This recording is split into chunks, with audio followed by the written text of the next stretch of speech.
Hello, my name is Jim Gurman and welcome to today's episode of Kilimanjaro. Today we're going to be looking at the Domino DF 500. This is the smaller of the two dominoes that Festool makes. And if you're not familiar with the Domino, what it does is it cuts a mortise in the end of a board to put a floating tenon, otherwise known as a domino, to connect two boards together. Before we get started, I just want to talk a little bit about being paid to do reviews. Whenever I do a review, particularly something like Festool, someone comes along and says, "Oh, how much did Festool pay you to say that?" Or "You're just saying nice things because Festool told you to." Well, it's not true. I have gotten a couple things over the years from Festool just for making videos. They've had a couple contests over the years where if you made videos and put them on YouTube, they'd send you a couple things. Mostly things like t-shirts, some boxes, stuff like that. Festool didn't tell me to make a review of the Domino. They didn't tell me what to say about it. They probably don't even know who I am. With that out of the way, let's talk about the two different versions of the Domino that you can get. The first version costs about $910 and basically just comes with the Domino and the box. There's another version that's about $1,000 and comes with a couple of accessories. I'm going to be covering that in a separate video. Put a link at the end of this that goes over those accessories and if I think they're worthwhile or not. So let's first talk about the box. This is a typical Festool Systainer. That's what the boxes they call them. This is a Systainer 2. What's really nice about these boxes is you can stack lots of them together. They're really nice and sturdy. Everything fits inside there. And inside there's a nice vacuum formed piece of plastic where everything will fit and it'll keep everything organized. And there's also a nice picture that shows where everything goes, which is really nice if you can't remember where one of the accessories goes. And there's a little chart of the different dominoes and how things work and such like that. So if you're new to Festool, these boxes are actually really fantastic. Most of the time I don't really like the boxes that come with tools, but Festool is an exception with that, and I really like these boxes. So now, on the Domino itself, I'm not going to go into all the variations of ways you can use this and tips and tricks with it. There's lots of other videos out there, and it makes for a really long video. So I'm just going to quickly go over all the features. On the side here, there's a vacuum port. Now that's really important with the Domino. You do need to use a vacuum with it. If you don't, the chips get stuck in the mortise, and it doesn't cut real well, and it doesn't work overly well. It doesn't have to be a fancy Festool vacuum. Any old $20 shop vac works just fine. So beyond that, there's the switch to turn it on, which once you push it on, it stays on, always nice. There's this dial here that adjusts the width of the dominoes. There's an adjustment thing over here where you can adjust the depth of the dominoes. There's a gauge here to adjust the angle of the domino. There's a height gauge here to adjust where in the board you want to put the domino, and that has a couple preset stops on it. In addition, you can see here there's a little gauge that lets you line up the domino left and right. So you'll notice that all these adjustments, they're all in metric. All of the Domino stuff, all of the Festool stuff was originally all in metric. In the last couple of years, they've actually started to introduce some imperial versions of it to make life easier for those of us in America. But it's not really a big deal. The only measurement that actually matters for the stock that you're cutting is the depth measurement here. And you just need to know a couple of, how thick 3/4 is and stuff like that. It's not a big deal. The last kind of feature of the Domino are the tools that help you line up where you want to put the mortises. So up here is the first one, and that's just a little gauge here with a little line in the center. You can line that up with a pencil mark you made on the board and cut your mortise there. The other way is these two little pins here that you can slide up to the end of a board, and that makes sure that your mortise is always a set distance from the end of the board. So if you have two boards, they'll line up together. So this is one of the benefits of the Domino versus something like a biscuit joiner. The Dominoes can register from end to end. It's not perfect. It's probably good plus or minus a millimeter, maybe a 32nd of an inch, but it's pretty darn good. A biscuit, you don't get any left to right orientation on those. I'm going to go ahead and cut a quick mortise into this piece of 3/4 inch scrap cherry here. Before I do that, I want to talk a little bit about the plug that comes with the Festools and the cord. So Festools always come with a really nice cord. It's really nice and long, which makes life a lot easier.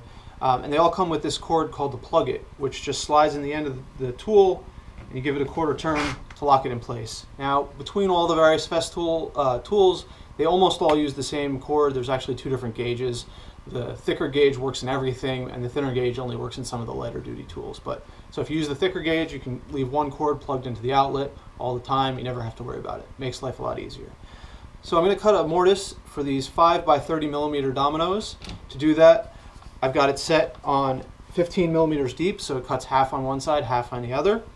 And I've got it set on the narrowest mortise. Typically when you're doing it, if you're not trying to align two boards left to right, you make one, or at least I make one of the mortises narrow so that the dominoes are easy to put in. And then I make the other side of the joint, I make a wide mortise so that if they're not lined up perfectly, it still goes together. So I'll cut that real quick and then I'll talk a little bit more about the tool.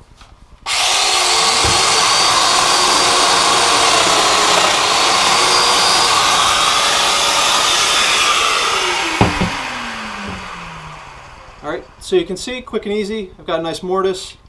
This slips in here. Usually have to use a hammer to kind of tap them in. They're a pretty tight fit in there. Good idea to put glue on it, unless you're just using it for alignment. If you're just using it for alignment, then the glue doesn't really matter. Most of your glue surface will be on the flat surface here. The construction of the domino is really nice. All this stuff up here is all metal. It's all really nicely made. You can see it's nicely machined in here. The surfaces that you use to line everything are very nicely machined and flat. The only part of it that I don't like is this little vacuum port here is a little flimsy, but it's just for vacuum, so it doesn't really matter.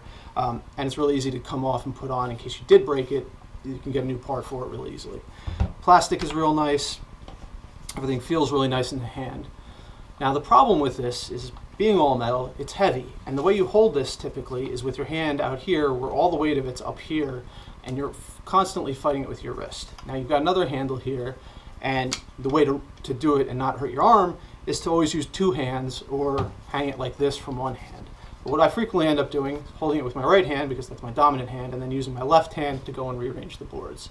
That means that after I've cut a few of these, my wrist starts to hurt. I can't imagine having to use this all day.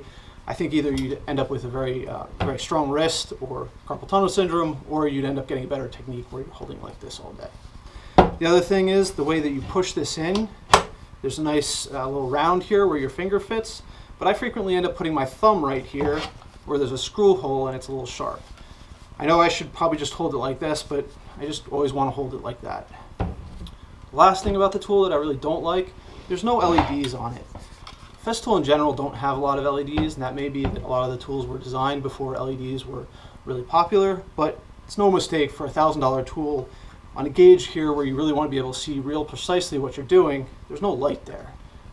Generally it's not a problem, I have lots of light in here, but it's something for this size, this expensive a tool, it really should have some lights here to help you see what you're doing. Now if you saw my last video, you'll recognize this setup. I was testing the joints of these to figure out how strong the dominoes were compared to other things. So I used these little dominoes, the 5x30mm ones, which are kind of the typical ones I'd use for this 3/4 inch cherry. However, one of the comments was, what happens if you use a bigger domino? So I've got these 6x40 millimeter dominoes. I'm going to give those a shot and see if they make a difference. So these have about 30% more glue area on the face of them, and that's really what's providing the strength. That's what's failing under the joint.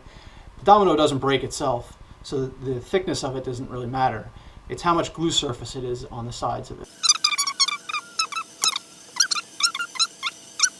42, 43, 44, 45, 45. Using these bigger dominoes, I got up to about 45 pounds. Surprisingly, that's about twice what these dominoes got.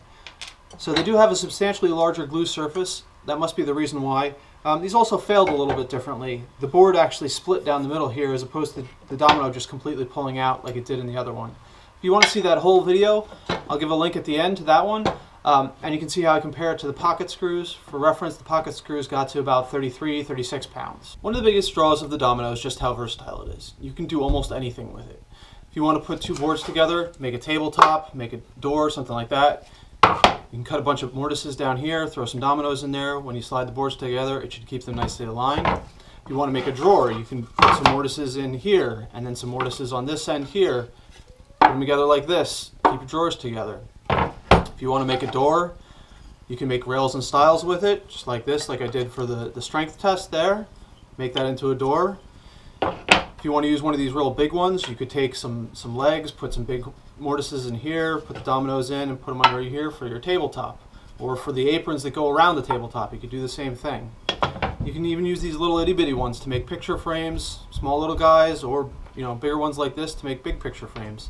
There's ways to put the dominoes in at an angle so you can get that lined up right. Pretty much any type of joint you want, there'll be a way to register the domino off it using either one of these fences or a shop jig that quickly and easily will let you cut a mortise there so you can put domino in to make a nice, tight, strong joint that won't have any fasteners showing. So what can we conclude from all this? Well, if you make your money from woodworking, I think you need to own one of these. It's so versatile that it doesn't matter if you're doing fine furniture or cabinetry, you're going to find a use for it, and it's going to save you a lot of time and make you a lot more money.